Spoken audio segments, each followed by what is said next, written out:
10 ml citric acid is neutralized. 10 ml citric acid is neutralized completely by 35.6 ml of 0.312 m NaOH solution.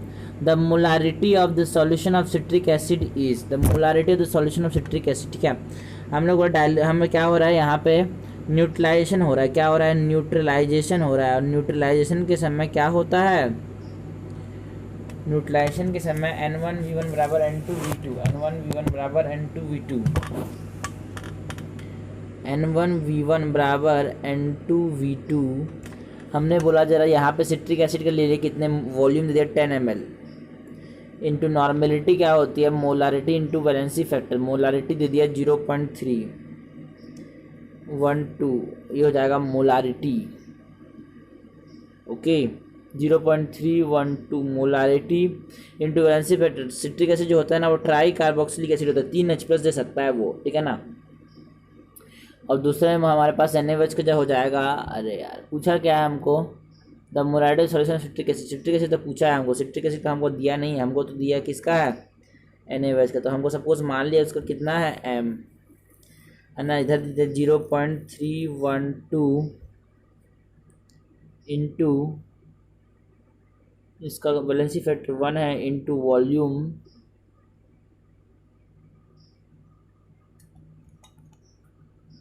ये हो जाएगा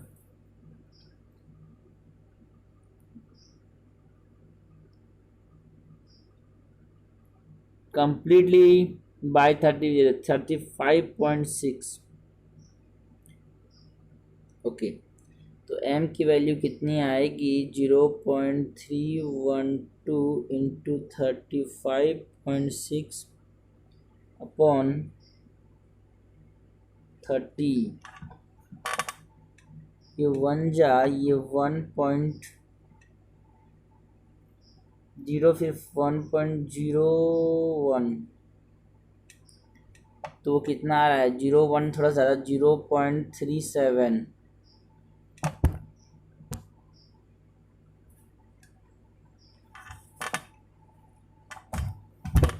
Which of the following relationship when, है ना, graph does not give a straight line for helium gas?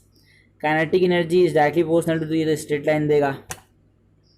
Constant pressure, ठीक है ना.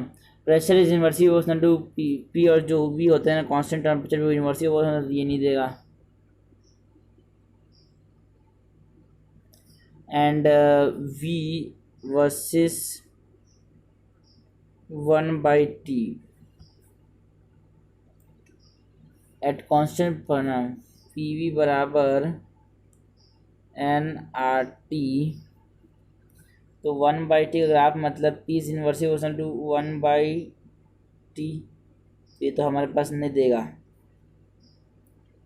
इस the following does not give straight line for helium. तो 2 और 3 नहीं दे रहा है, 2 और 3 नहीं दे रहा है, स्ट्रेट लाइन नहीं दे रहा है. An aqueous solution containing 5% by mass of urea and 10% by mass of glucose. If Kf for water is this and the freezing point of the solution is, ठीक है ना. 5% यूरिया का मतलब मैं क्या समझ रहा हूँ कि 5 gram urea in 100 ml solution, in 100 ml solution किसका? वाटर का. मैं 10% ऑफ पाई मास दिया, इसीलिए लिख रहा हूँ 10% ग्लूकोज. इसका मतलब है 10 gram of glucose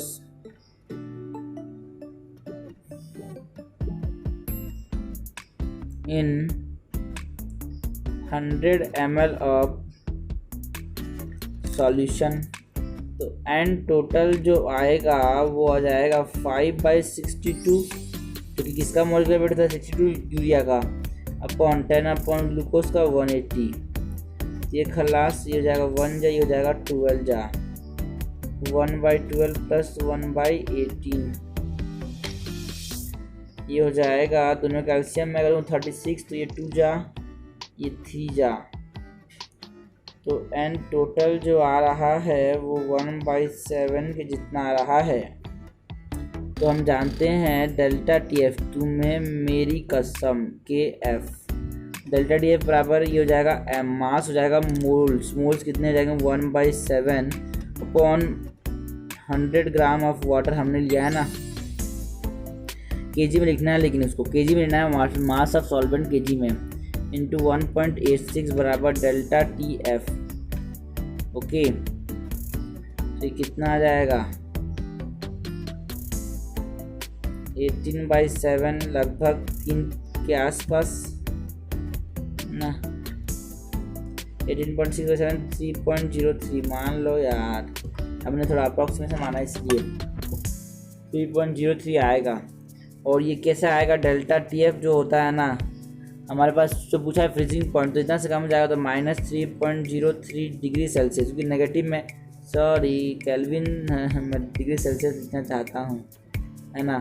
in kelvin में मैक्सिमम जो मिनिमम वैल्यू होता है 0 डिग्री केल्विन, उससे कम नहीं जा सकता, हम माइनस केल्विन नहीं आ सकता, केल्विन का वैल्यू माइनस में नहीं होती।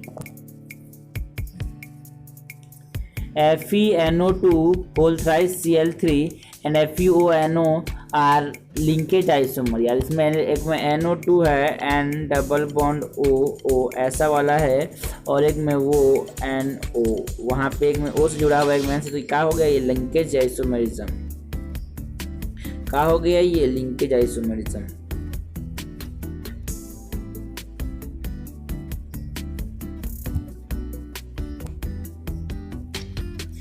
The heat of neutralisation of strong base and strong acid is इतना।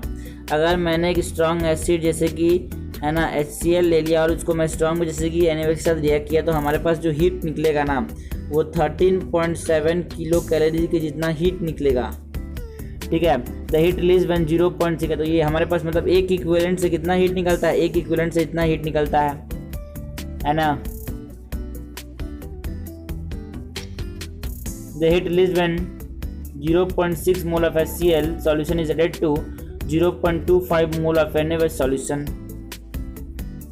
जब मैंने क्या किया NaOH का कितना लिया और HCl का कितना लिया,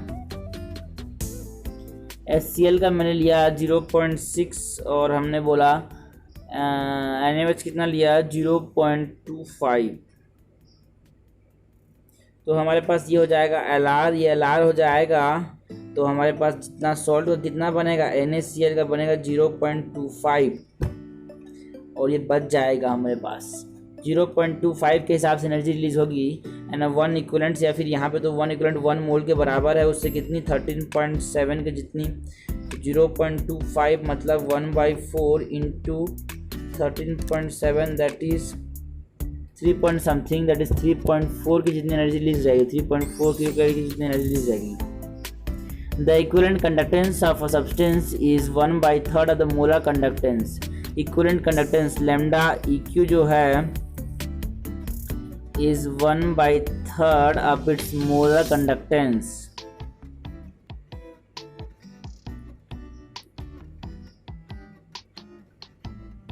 The time required to electrolyze 3 mole of substance using a current of 9 ampere. Current दे दिया है 9 एम्पियर का, मोल दे दिया है 3 मोल। चलो एक मोल के निकालते हैं, फिर उसको 3 से मल्टीप्लाई कर देंगे। और हम जानते हैं W/E फराडे सेकेंड लॉ के हिसाब से W/E जो होता है वो Q/96500 होता है, ठीक है ना। तो हमने बोला कि क्या बोला है टाइम रिक्वायर्ड टू यूटिलाइज 3 मोल, ठीक है ना। और weight upon equivalent weight, absorption power of all bodies, equivalent weight is equal to valency emissive power upon absorption power of all bodies, यहाँ पे ये valency factor है, power of the black body at the same temperature, at the same temperature, उसी temperature पे black body के पास जो emissive power होगा वो बराबर होगा किसी भी बॉडी का emissive power upon absorption power का रेशियो के बराबर, ठीक है ना। मम्मी यहाँ पे बड़ी हो जाती है, at the same temperature is equal to, है ना, ratio of emissive power upon absorption power is equal to the emissive power of the black body lambda M पे चलेगा एंड लैम्डा इक्यू पे चलेगा, ठीक है ना। हमने बोला एक हमारे पास क्या है man of 50 kg, man of 50 kg is standing at one end of boat, ठीक है। हमारे पास एक बोट है, हमारे पास एक बोट है, इसके ऊपर एक आदमी खड़ा हुआ है, 50 kg का आदमी है 50 kg का, ओके, जिसकी लेंथ है बोट की कितनी, चलो बोट को थोड़ा इधर बनाते हैं साइड में। ये हमारे पास आदमी खड़ा हुआ है 50 kg का, और इस बोट की लेंथ है 25 मीटर। कितनी है, 25 मीटर बोट की लेंथ है। बोट की लेंथ 25 मीटर है। ओके, अब मास, ओके, बोट का मास कितना दिया है, 200 kg। बोट का मास कितना दिया है, 200 kg। He start running and when he reach the other and, जब यहाँ से दौड़ना चालू करता है और दूसरे एंड पे जब पहुँचता है, लैम्डा एम जो होगा जो वेलोसिटी है वो 2 मीटर पर सेकंड है। किसके साथ, velocity of man with respect to boat. हमारे पास velocity of man with respect to boat जो होगा ना, हमारे पास जो लैम्डा एम होगा valency factor, velocity of man with respect to boat is equal to 2 metre per second इक्यू होता है। हमको बोला है the final speed of the boat, मतलब बोट की स्पीड पूछ रही है किस स्पीड में, लैम्डा इक्यू पानी कैसे नहीं पूछ रहा है, ठीक है ना, पानी कैसे, चलो बोट की स्पीड लिखते हैं लैम्डा इक्यू, let the speed of the let, और हो गया वैलेंसी फैक्टर मम्मी, स्पीड ऑफ बोट ये 1/3 विद रिस्पेक्ट टू वाटर। तो वैलेंसी फैक्टर की वैल्यू कितनी आई, 3 आई। वैलेंसी तो देखो सर, इनिशियल मोमेंटम 0 था, इनिशियल मोमेंटम 0 था, फाइनल मोमेंटम कितना होगा, ये जो नाव होगा ना, W/E की वैल्यू हमारे पास 3 आई। W/E की वैल्यू अपने पास 3 आ गई। ये आदमी जब आगे जाएगा तो सेंटर ऑफ मास को वहीं रखने के, नाव किधर जाएगा, पीछे, ठीक है ना।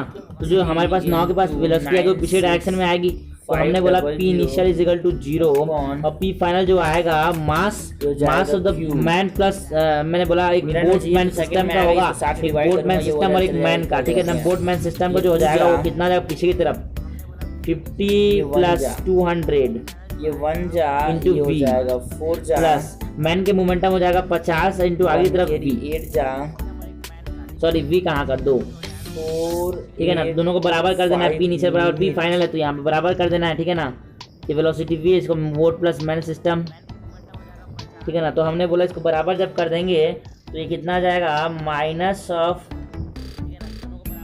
सॉरी 250 कितना है 4 बराबर माइनस 100 क्यों आया, ये इससे कैंसिल हो गया, ये इससे कैंसिल हो गया, तो V बराबर कितना आ गया, 2/5 पड़ेगा। I बराबर 9 बराबर कितना आ गया, 2/5 आ गया, वो 1 हो गया, ये हो जाएगा 5 और हमारे पास 30, V बराबर 2/5 आ गया पीछे की तरफ।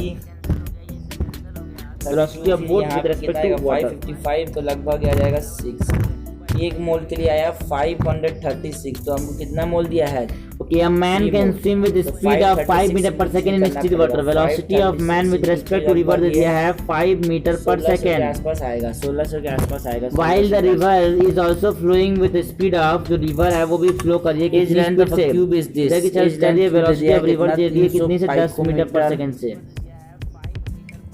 Its diagonal width of the river, width of the river कितनी है, 100 मीटर है, दैट इज √3। तो पूछा है then minimum dip possible dip, suppose minimum possible dip जो होगा वो तब होगा जब वो इधर जाएगा 1.7, तो यहाँ पे जहाँ चाहते यहाँ पे तो मिनिमम पॉसिबल डिप जब वो इधर जाएगा, सपोज थीटा एंगल इधर से जा रहा है ना। अप स्ट्रीम जिसको बोलते हैं अपोजिट, अप स्ट्रीम मतलब अपोजिट है ना, opposite to the flow is called as, opposite to the flow is called as upstream, ठीक है। ये theta the velocity of man with respect to present in the velocity of bicarbonate. तो हमारे पास ठीक है, तो हम लोग ड्रिफ्ट दिखाना है, ड्रिफ्ट बराबर डिस्टेंस होता है, ड्रिफ्ट क्या डिस्टेंस, डिस्टेंस बराबर स्पीड इनटू टाइम, वो बाइकार्बोनेट की फॉर्म में जाता है ना। ये स्पीड जो होगा रिलेटिव स्पीड लिखना पड़ेगा, रिलेटिव स्पीड लिखना पड़ेगा, रिलेटिव स्पीड लिखना पड़ेगा, ठीक है ना।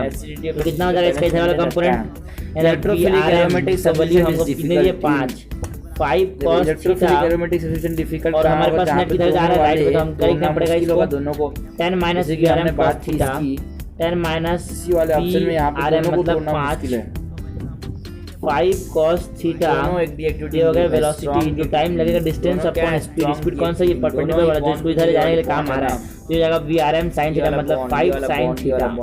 तो हमको इसकी वेलोसिटी, ड्रिफ्ट की वेलोसिटी मिनिमम चाहिए, अगर ड्रिफ्ट की वेलोसिटी मिनिमम चाहिए तो इसकी वैल्यू मिनिमम चाहिए और इसकी वैल्यू भी मिनिमम चाहिए, तभी तो, सॉरी ड्रिफ्ट की वेलोसिटी क्या चाहिए, मिनिमम, तो इसकी वैल्यू मैक्सिमम चाहिए और इसकी वैल्यू मैक्सिमम चाहिए, तब क्या हो जाएगा, ये हमारे पास इसकी वैल्यू मिनिमम हो जाएगी।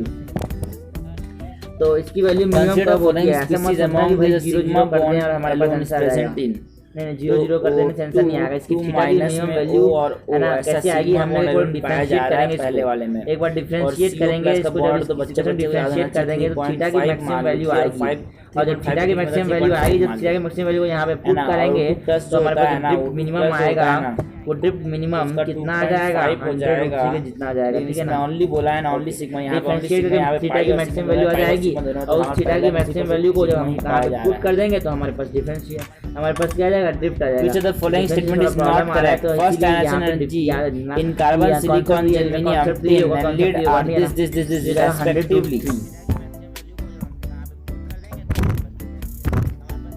ऊपर से नीचे जाएंगे तो जो आयनाइजेशन एनर्जी होगा, okay, a body is thrown vertically up with certain initial velocity आएगा तो ये बढ़ the जाएगा। potential and the kinetic energy of the body are equal at a point P। एक पॉइंट पे से B वेलोसिटी ऊपर फेंका तो एक पॉइंट P पे बोरोन से नहीं, एक पॉइंट P पे हमारे पास क्या है, if the same body is throne with double the velocity, ठीक है ना। यहाँ पे क्या है, पोटेंशियल एनर्जी बराबर यहाँ पे काइनेटिक एनर्जी है, ठीक है ना। अगर इसी बॉडी को डबल वेलोसिटी से फेंका ऊपर की तरफ, है ना, okay, double velocity toward the ratio, okay, the ratio of the potential and kinetic energy of the body when they cross the same point. यहाँ पे इसके पास पोटेंशियल और काइनेटिक एनर्जी का रेशियो कितना हो, ये पूछा है हमसे, ठीक है ना। देखो यहाँ पे ट्रांसलेशनल एनर्जी जो होती है ना, वो कितनी होती है, potential energy plus kinetic energy. बात करें आलू और गाजर, हमारे पास देखो यहाँ पे पोटेंशियल एनर्जी काइनेटिक एनर्जी बराबर है, मतलब हमारे पास ट्रांसलेशनल एनर्जी आएगी पहली कंडीशन में, कितनी आ जाएगी, 2 टाइम्स ऑफ पोटेंशियल एनर्जी। देखो यहाँ पे हाइट अगर सेम है ना, दोनों पॉइंट पे जो पोटेंशियल एनर्जी होगा ना बॉडी का, वो पोटेंशियल एनर्जी क्या हो जाएगा, सेम हो जाएगा। दूसरे कंडीशन में भी पोटेंशियल एनर्जी जो हमेशा क्वेश्चन सॉल्व करने के लिए हमको क्या खोजना पड़ता है, इनवेरिएंट चेंज नहीं होता, वही इंपॉर्टेंट होता है। दोनों पोटेंशियल एनर्जी जो है ना हाइट पे सेम आ जाएगा, ठीक है ना। सब चीज को अगर हम पोटेंशियल एनर्जी रेशियो में कन्वर्ट कर दें तो हम रेशियो निकाल सकते हैं आसानी से। तो दूसरे में जो ट्रांसलेशन एनर्जी 2 आएगी वो कितनी आ जाएगी, डबल वेलोसिटी से फेंका तो 4 टाइम्स ऑफ ट्रांसलेशन एनर्जी 1 आएगा, ठीक है ना। और हमारे पास ट्रांसलेशन एनर्जी कितनी है, 2 टाइम्स ऑफ पोटेंशियल एनर्जी। तो हम यहाँ पे जब मैं डालूंगा तो ट्रांसलेशन एनर्जी 2 आएगा 4 into 2 times of potential energy, that is 8 times of potential energy हमारे पास ट्रांसलेशन एनर्जी आ रही है। यहाँ पे जो पोटेंशियल एनर्जी हो जाएगा वो potential energy upon kinetic energy जो हो जाएगा वो कितना हो जाएगा, पोटेंशियल एनर्जी 8 पोटेंशियल एनर्जी कितना घट गया, पोटेंशियल एनर्जी घट गया, कितना से इतना जाने में कितना लगता है, पोटेंशियल एनर्जी हमारे पास पोटेंशियल एनर्जी घट रहा है इतना, तो हमारे पास कितना आ जाएगा, potential energy upon 7 potential energy, मतलब हमारे पास जो रेशियो आ जाएगा वो कितना आ जाएगा, 1/7 आ जाएगा। किसका, पोटेंशियल एनर्जी अपन काइनेटिक एनर्जी का, कहाँ पे, उस पॉइंट पे जब हम उसको 2b से फेंकेंगे तब। 1200 अपॉन 300 बराबर यहाँ पे लैम्डा डैश, ये हो गया 4 लैम्डा बराबर lambda dash.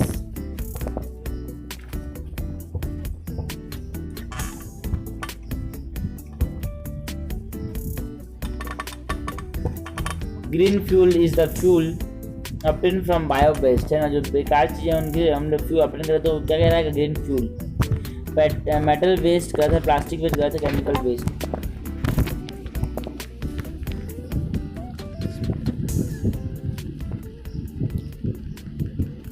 The number of moles of KMnO4 that will react or needed to react with 1 mole of sulfite ion. Sulfite SO3 minus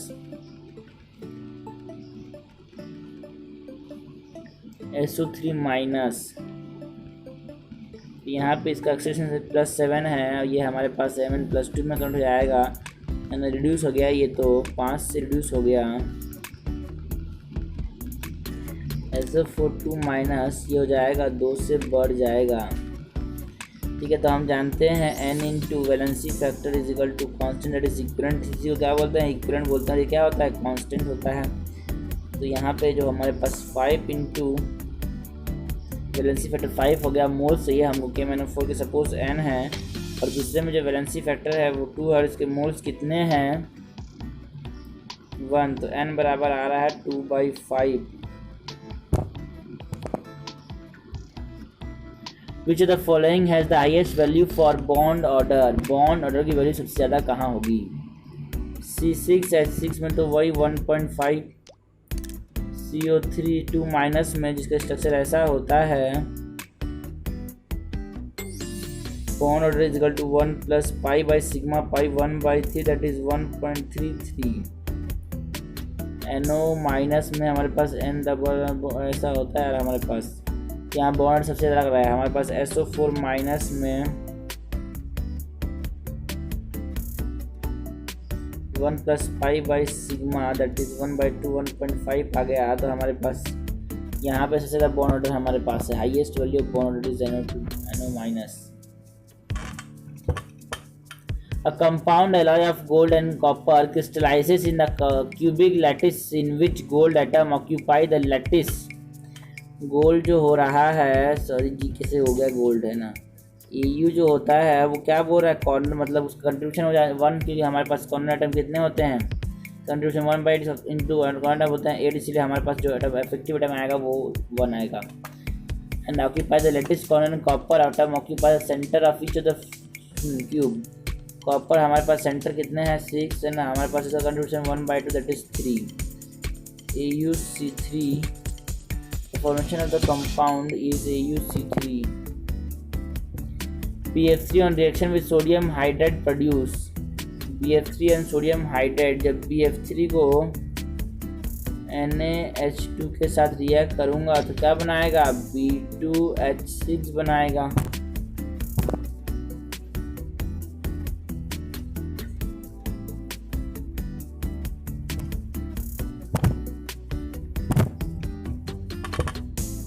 Among this C6H5NH2 CH3 NH CH3 and CH3 whole twice and CH3 and NH3 the correct basic strength of the following okay basic strength। हमारे पास एक phone number याद रखना पड़ता है हमको 312 132। ये वाला phone number तब है जब हमारे पास जो साइड वाला जो ग्रुप हो R वो क्या हो CH3, और ये वाला फ़ोन नंबर तब R जब हो C2H5 है ना C3H6। तो ये वाला ये 2 डिग्री का बेसिक स्ट्रेंथ सबसे ज़्यादा होता है, फिर 1 डिग्री का, फिर 3 डिग्री का, और सबसे कम किसका अमोनिया का। इसमें भी सबसे कम किसका अमोनिया का, सबसे कम किसका अमोनिया का, और उससे भी कम किसका एलिफेटिक वाले, सॉरी एरोमेटिक वाले, क्योंकि उसमें रेजोनेंस हो रहा है। ठीक है, तो यहाँ पे CH3 तो यहाँ पे वाला लगेगा, तो यहाँ पे सबसे ज़्यादा कौन होगा 2 डिग्री वाला। 2 डिग्री वाला कहाँ पे है 2 का सबसे ज़्यादा, देन 1 का 1 डिग्री वाला,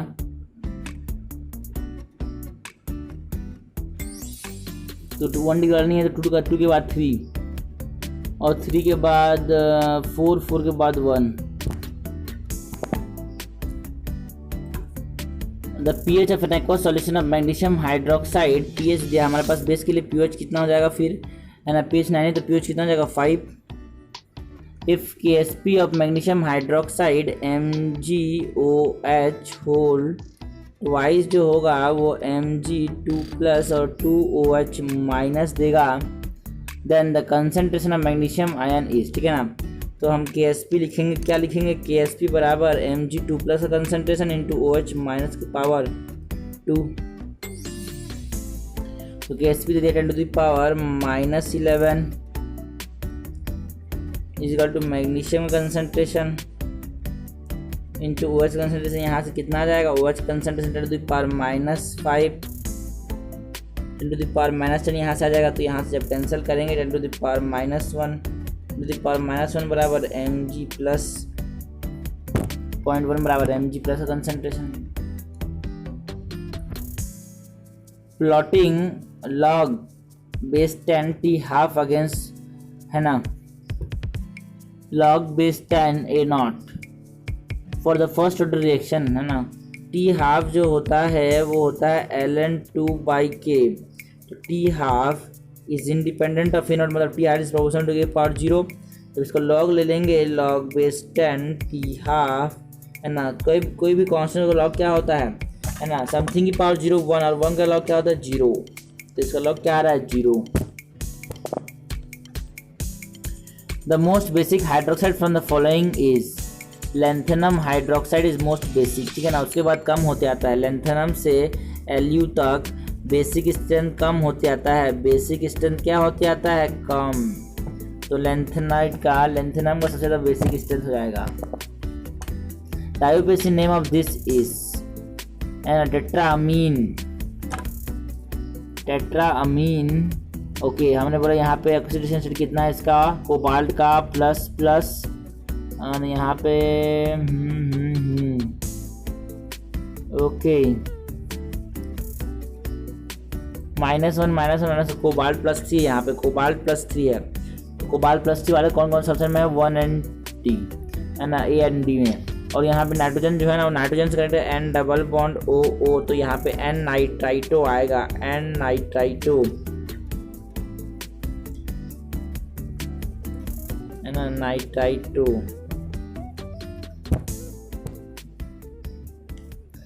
access of ammonia with sodium hypochloride, जब एक्सेस ऑफ अमोनिया अगर एक्सेस में रिएक्ट कर रहा है किसके साथ, सोडियम हाइपोक्लोराइड के साथ, NaOCl के साथ है ना, solution in the presence of glue और जेलेटिन, अगर ग्लू और जेलेटिन की प्रेजेंस में, तो ऐसे सोच सकते हैं यार, देखो अमोनिया कंसंट्रेशन बहुत ही ज़्यादा होगा, क्योंकि अमोनिया एक्सेस में रही तो हमारे पास जो प्रोडक्ट बने उसमें अमोनिया का अमाउंट बहुत ज़्यादा होना चाहिए।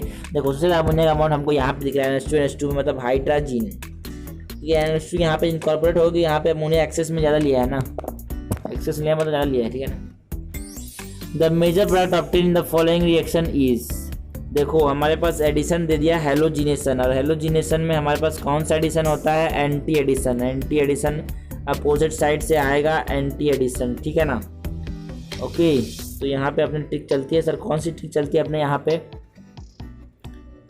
कार और टैम, कार का एंटी एडिशन से रेसिमिक मिक्सचर, और टैम ट्रांस का एंटी एडिशन से मीजो। तो यहाँ पे वो तो नहीं पूछा, लेकिन हम यहाँ पे सोच सकते हैं एंटी एडिशन अगर हुआ, एंटी एडिशन हुआ तो ब्रोमीन कहाँ पे जुड़ेंगे, अपोजिट साइड में आके जुड़ेंगे, ब्रोमीन कहाँ पे जुड़ेंगे, अपोजिट साइड में आके जुड़ेंगे, ब्रोमीन कहाँ पे जुड़ेंगे, अपोजिट साइड में आके जुड़ेंगे।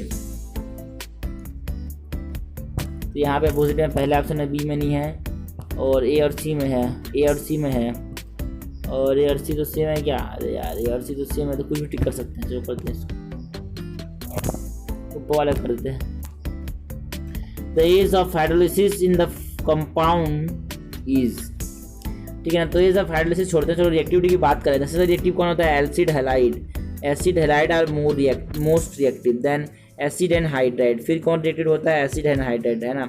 हाइड्रोलिसिस का रेट हो कि कोई सा भी रेट हो, यहाँ पे यही रेट ऑर्डर रहेगा तीनों का, इलेक्ट्रोफिलिक है ना, substitution reaction, sorry nucleophilic substitution reaction, acid and halide के बाद एसिड एनहाइड्राइड, फिर एसिड एनहाइड्राइड के बाद ester,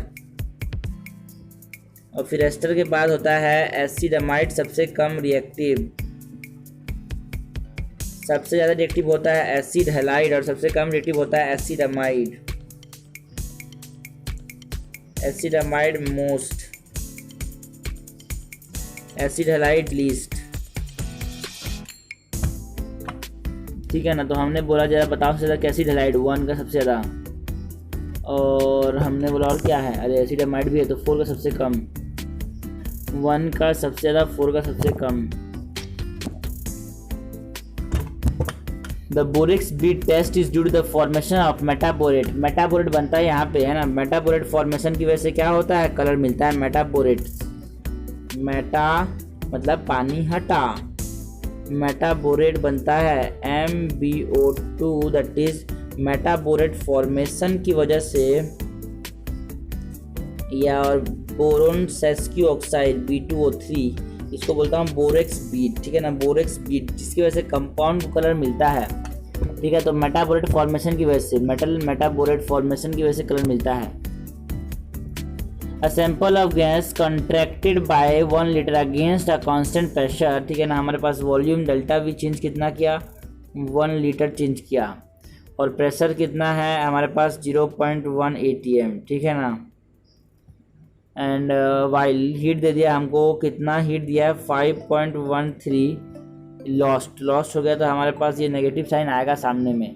the change inter energy delta U कितना होगा, तो हम डेल्टा क्यू जानते हैं DU प्लस डेल्टा W, और डेल्टा W यहाँ पे आ जाएगा -P एक्सटर्नल डेल्टा V, है ना, 0.1 into 1 दैट इज 10, है ना, लीटर, सॉरी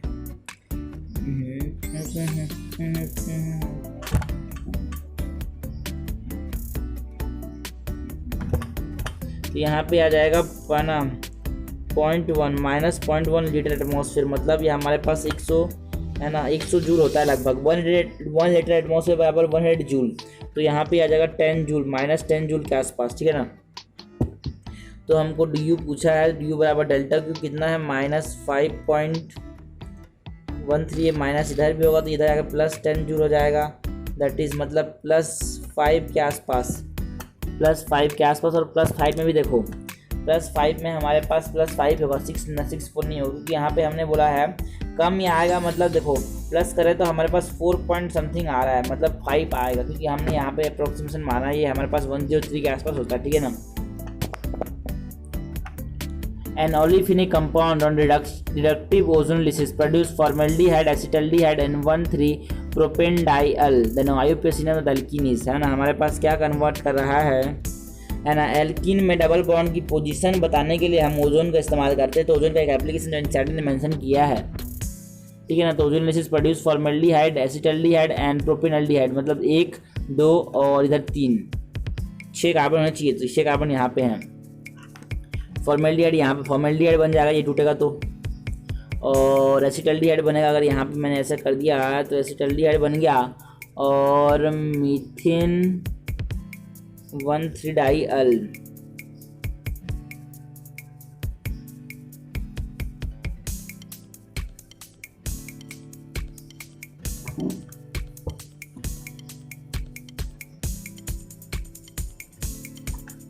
तो अगर हमने क्या किया, देखो यहाँ पे अगर डबल बॉन्ड के बजाय हमने अगर यहाँ पे डबल बॉन्ड लगा दिया तो हमारा काम बन रहा है यार। यहाँ पे डबल बॉन्ड लगा दिया तो देखो इसकी टूटने की वजह से हमारे पास प्रोपेन 1,3-डाइअल भी बन रहा है और एसिटल्डिहाइड भी बन रहा है, और फॉर्मल्डिहाइड, ये फॉर्मल्डिहाइड बनाएगा, ये प्रोपेन 1,3-डाइअल बनाएगा, और ये इथेन ये एसिटल्डिहाइड बनाएगा। तो जो IUPAC नेम होगा यहाँ से नंबरिंग चालू करेंगे 1 2 3 4 5 6, दैट इज है ना हेक्स ना 1,4-डाइइन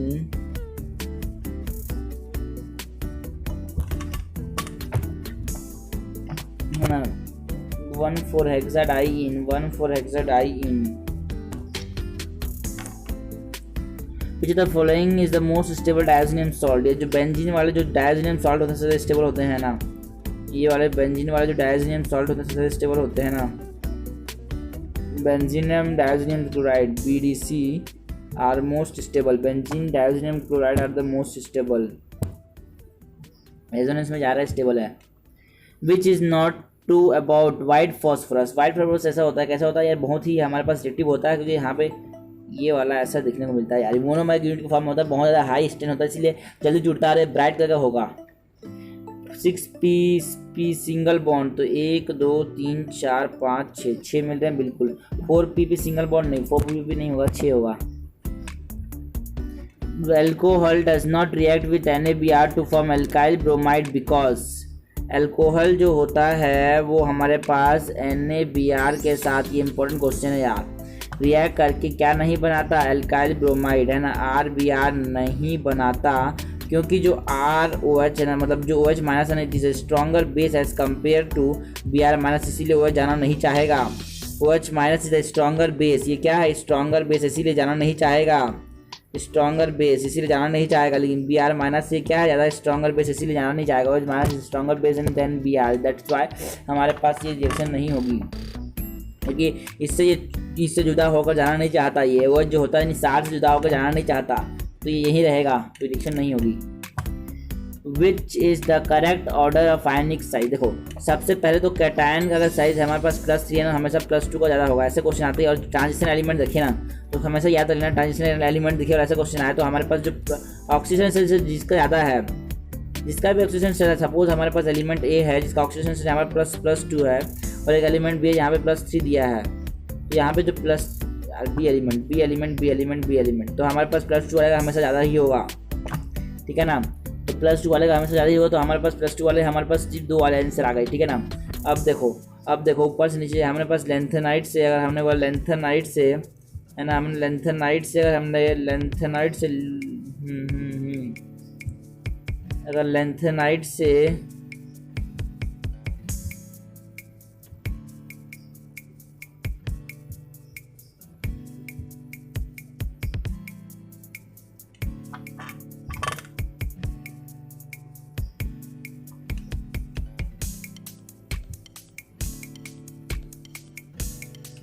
लेंथेनाइड सेल यू, तो रेडियस कम होता जाएगा। वाई बी और सी में सबसे ज़्यादा किसका रेडियस होगा? वाई बी और सी में देखो, वाई बी में हमारे पास एटॉमिक नंबर 70 है और सी में 58 है, तो इसका एटॉमिक नंबर ज़्यादा, उसका रेडियस ज़्यादा, वाई बी का ज़्यादा हो जाएगा, ठीक है ना। Which the following does not produce any gaseous product when treated with water, ठीक है ना। CA3N2 को पानी में डालने के बाद अमोनिया दे देगा, और CaC2 को पानी में डालने के बाद ये एसिटिलीन दे देगा, और CO को पानी में डालने के बाद कुछ नहीं देगा, और CA3P4 को डालने के बाद फॉस्फीन दे देगा। CO को पानी में डालने के बाद अगर मैंने CO को पानी में डाला ना तो क्या देगा? ये कैल्शियम हाइड्रोक्साइड, जो कि कोई गैसियस प्रोडक्ट नहीं होता। Which of the following is involved in the extraction of Ag from arginate? Arginate is a sulfide, और जिससे जब एक्सट्रैक्ट करते हैं सिल्वर को तो हमारे पास क्या बनता है? साइनाइड, जिसको फर्स्ट साइनाइड प्रोसेस बोलते हैं, ठीक है ना। ये हो गया हमारे पास, ऐसे बनता है। इसमें जिंक का इस्तेमाल करता है, इसको क्या करने के लिए? एक्सट्रैक्ट करने के लिए, और डिस्प्लेस करते हैं जिस जिंक के साथ क्या बनता है? ये ZnAgCN4, Zn2AgCN4।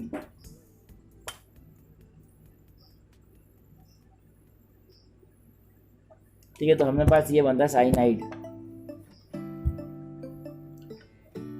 दिस आप देखो हर जगह यहाँ पे हर जगह क्या है? कंपोजिशन सेम है हर जगह। यहाँ पे क्या है कि देखो, यहाँ पे भी सेम है, यहाँ पे भी सेम है, यहाँ पे भी सेम है दोनों तरफ, लेकिन यहाँ पे बस एक जगह डिफरेंट है। तो यहाँ पे ये डायस्टीरियोमर होगा, डायस्टीरियोमर है ना, जहाँ पे ना ही तो आर ऐसे इधर आर इधर ऐसे नहीं मिलेगा, ऐसे नहीं मिलेगा हमारे पास। इधर भी आर, इधर आर, यहाँ पे आर, यहाँ पे ऐसे हो गया हमारे पास डायस्टीरियोमर।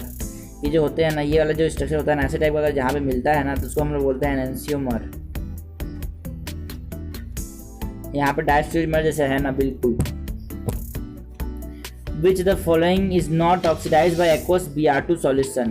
Aqueous Br2 solution जो होते हैं, aqueous Br2 solution cannot oxidize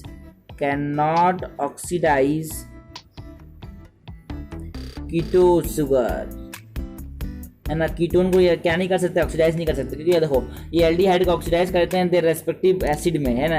ये जो एक्वस Br2 है ना, ये एक अच्छा ऑक्सीडाइजिंग एजेंट है पानी के साथ, है ना। तो ये क्या करता है? Br2 और वाटर एक अच्छा ऑक्सीडाइजिंग एजेंट है, जो कि हमारे पास एल्डोस शुगर को ऑक्सीडाइज करता है रेस्पेक्टिव एसिड में। लेकिन कीटो शुगर में क्या है कि हमारे पास ऑक्सीडेशन थोड़ा मुश्किल है, इसीलिए इसको ऑक्सीडाइज नहीं कर पाता। जैसे कि फ्रक्टोज, जितने भी जो शुगर होते हैं इसके लास्ट में यूरोज आता है वो हमारे पास, ठीक है ना, हो गए। तो फ्रक्टोज और ribulose are the keto sugar. Okay, select the correct adsorption isobar for chemisorption and physisorption. Chemisorption में हमारे पास पहले तो क्या होता है? टेम्परेचर बढ़ाने के साथ, केमिसोरप्शन में क्या होता है? टेम्परेचर बढ़ाने के साथ क्या बढ़ता है हमारे पास? एडजॉर्प्शन का बढ़ता है। और फिजिसोरप्शन में टेम्परेचर बढ़ाने के साथ एडजॉर्प्शन घटता ही घटता है ना, है ना। ये हो जाएगा केमिसोरप्शन, ये हो जाएगा फिजिसोरप्शन। तो केमिसोरप्शन बढ़ेगा घटेगा, ये रहा बढ़ेगा घटेगा। Which is true for blister copper. Blister copper जो होता है वो 98% प्योर कॉपर होता है। ब्लिस्टर मतलब हमारे पास फफूले पड़ जाते हैं, उस कॉपर को ब्लिस्टर कॉपर बोलते हैं, जिसमें 98% क्या होता है? कॉपर। इसको क्या बोलता हूँ मैं? Blister copper. डेसिमल कन्वर्टर में हम लोग क्या करते हैं? इसको ऑब्टेन करते हैं।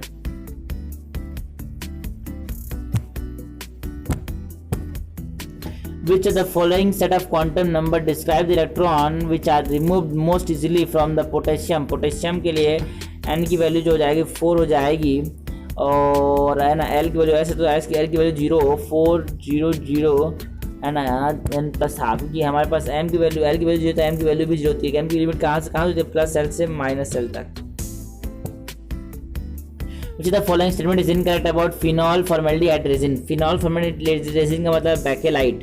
बेकेलाइट देखो, जब हमारे पास फिनॉल ज़्यादा है ना, जब हमारे पास फिनॉल ज़्यादा है ना, फॉर्मेल्डिहाइड सॉरी पहले तो कम होगा, तो यहाँ पे ये नेवोलैक का काम करता है। नेवोलैक पेंट्स आता है ना, बिल्कुल। तो ये नेवोलैक पेंट का काम करता है जब P/N मतलब फॉर्मेल्डिहाइड सॉरी फिनॉल अपन फॉर्मेल्डिहाइड क्या है? कम है, लेस है। लेकिन जैसे ही हमने कंसंट्रेशन बढ़ाया तो यहाँ पे क्रॉस लिंकिंग हो जाती है, और यहाँ पर पास किसमें होता है? बेकेलाइट। और बेकेलाइट किसमें इस्तेमाल होता है? स्विच है ना, बेकेलाइट जो होता है, ठीक है। तो P/F ज़्यादा है किसमें? बेकेलाइट में। मोर है किसमें? बेकेलाइट में, ठीक है ना। तो नेवोलॉक और resol is a linear polymer and is used in manufacture of adhesive, बिल्कुल सही। Bakelite is a cross link polymer and used in manufacturing switch and plug, बिल्कुल सही। Novolac is prepared when P/F ratio is greater than 1, no, यहाँ पे P/F कब होता है, तभी बनता है क्या, नेवोलैक, ठीक है ना। Salt P + H2SO4 gives R and BaSO4 के साथ उसको रिएक्ट करेंगे तो वाइट PPT, है ना।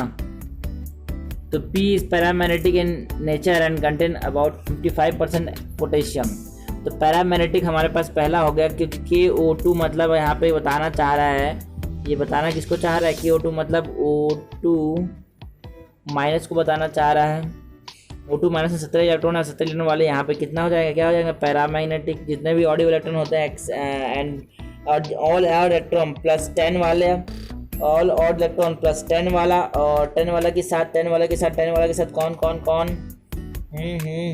10 वाले के साथ 10 वाले के साथ 10 वाले के साथ कौन 10, 16 और 32, ये सब क्या होते हैं, पैरामैग्नेटिक। तो हमको बोला है, देखो अब B की बात करें तो वहाँ पे O2 माइनस, और O2 माइनस में हमारे पास बात करेंगे अनपेड इलेक्ट्रॉन है क्या,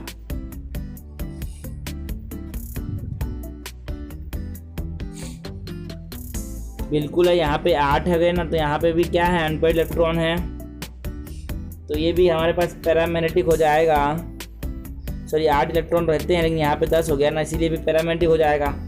और पैरामैग्नेटिक दोनों है तो अब हमको परसेंटेज निकालना पड़ेगा। यहाँ पे इसका पोटेशियम का एटॉमिक नंबर 40 प्लस 32, तो पोटेशियम कंट्रीब्यूशन कितना हो गया, 40 बाई टोटल 72। तो ये लगभग कितने पर, आधा से कम आ रहा है, आधा से ज़्यादा आ रहा है, तो 55। और दूसरे वाले में क्या है कि K2 दिया है, K2 मतलब 40 80 और 16 कितना हो जाएगा, 96। पोटेशियम हमारे पास 80 पर 96, ये बहुत ज़्यादा आ रहा है यार, बहुत ज़्यादा है, तो 55 वाला ही हो जाएगा Q2। इनका statement of glycine at a given pH, ठीक है ना। देखो हमारे पास बेसिक होगा, बेस हो गया हमारे पास, ये H हो गया, ये R हो गया, ये COH हो गया। अगर वो pH बराबर बेसिक है मतलब 7 से ज़्यादा है, तो ये जो हमारे पास है ना बेस हो जाएगा, वो H+ एक्सेप्ट कर लेगा यहाँ से। तो ये कैसे देखने को मिलेगा,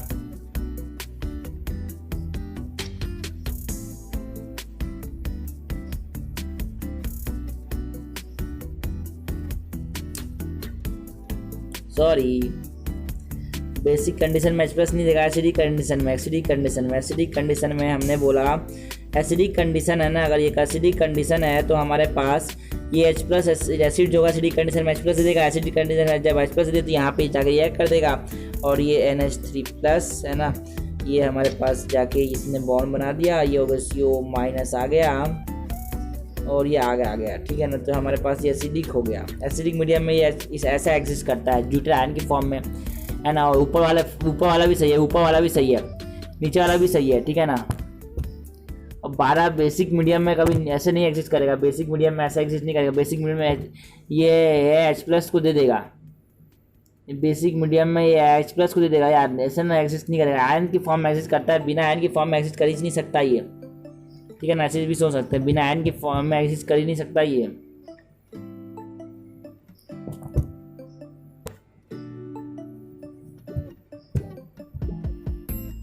In hydrogen atom, the transition takes place from 3 to 2. The Rydberg constant is this. And the wavelength of emitted radiation is 1 by lambda बराबर R Z square 1 by N1 square minus 1 by N2 square।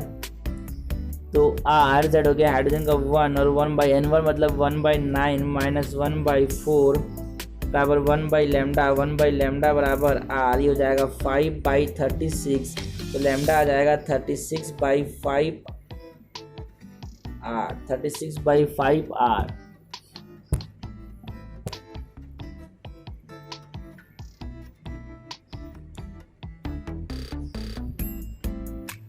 For the following pattern of hybridization shown by central atom, which of the following option represent the correct sequence of hybridization, that is according to the sequence mentioned above?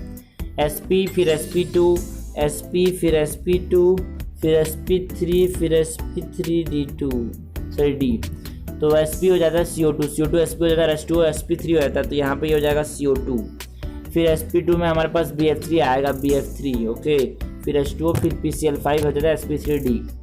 Which one act as refrigerant, ठीक है ना, refrigerant में CF2Cl2 का इस्तेमाल करता है, मतलब फ्रेऑन्स का इस्तेमाल करते हैं जो कि वो मेजर ओजोन डिप्लीशन में काम आते हैं। CF2Cl2 फ्रेऑन्स का इस्तेमाल करते हैं जो कि क्या है, मेजर है ना ओजोन डिप्लीटिंग एजेंट है, ठीक है ना, ये रेफ्रिजरेंट के फॉर्म में इस्तेमाल होता है।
तो इस क्वेश्चन में ऐसा गलती किया हमने, तो इस क्वेश्चन में हमको क्या करना चाहिए था, हमने जो है लैम्डा बराबर H/mv पता है, RV/RMS हमको पता है, √RT/mw मतलब √2 के प्रोपोर्शनल होता है। तो लैम्डा जो होगा वो इन्वर्सली प्रोपोर्शनल टू √T होगा। तो लैम्डा 1/λ2 जो हो जाएगा वो √T2/T1 के बराबर, ठीक है ना। तो लैम्डा 1 लैम्डा दिया है, लैम्डा 2 निकालना है हमने को, ये हो जाएगा √1200। पहले कितना दिया था, पहले दिया था 1200 और बाद में कितना दिया है 300। तो 1 जा 4 जा मतलब उसका अंडर लेंगे तो 2 लैम्डा बराबर लैम्डा 2 ऐसा बनाना था, ठीक है ना। तो देखना सर गलती हो गई, कोई बात नहीं।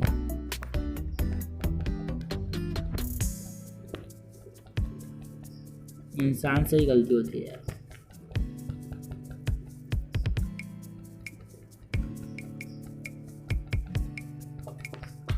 गलतियाँ सुधारी जाती है, रिपीट नहीं करना।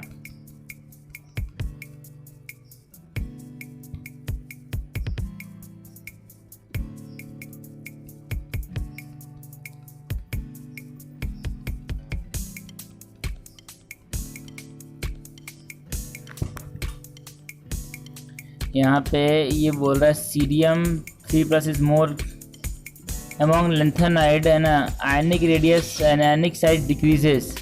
लेफ्ट साइड जाने पे आयनिक साइज डिक्रीज होता है, मतलब C+T का ज़्यादा होगा, YB+T का। हाँ लैंथेनाइड कंट्रैक्शन, यार गलती हो गई, कोई बात नहीं, इंसान से गलती होती है। हमने बोला ठीक है बिल्कुल। तो यहाँ पे देखो सर सीरियम जो हो रहा है वो कितना 58 है, 57 से चालू होता है। लैंथेनम तो लैंथेनाइड का मेंबर है ही नहीं, तो 58 से लगातार रेडियस कम होता जाएगा, 58 से लगातार रेडियस क्या हो जाएगा, कम हो जाएगा। सबसे ऊपर सबसे पहले क्या है सीरियम, तो सीरियम का रेडियस क्या हो जाएगा ज़्यादा हो जाएगा, सीरियम का रेडियस क्या हो जाएगा ज़्यादा हो जाएगा, ठीक है ना। सीरियम का रेडियस ज़्यादा जाएगा किससे, YB से, और LU का रेडियस तो है ना सबसे कम हो जाएगा क्योंकि लास्ट में आता है LU, ठीक है ना।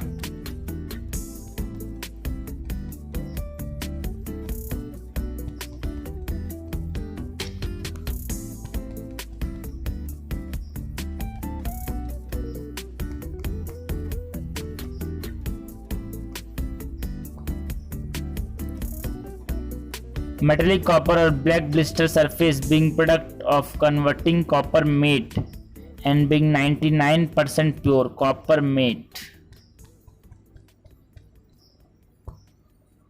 Naval egg is prepared when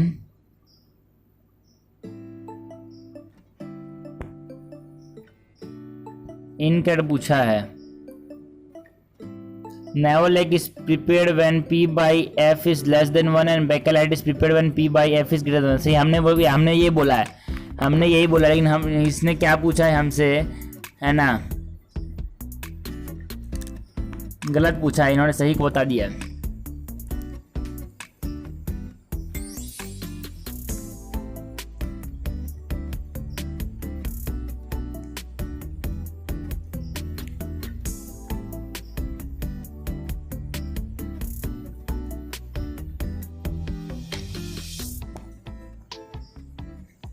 है ना।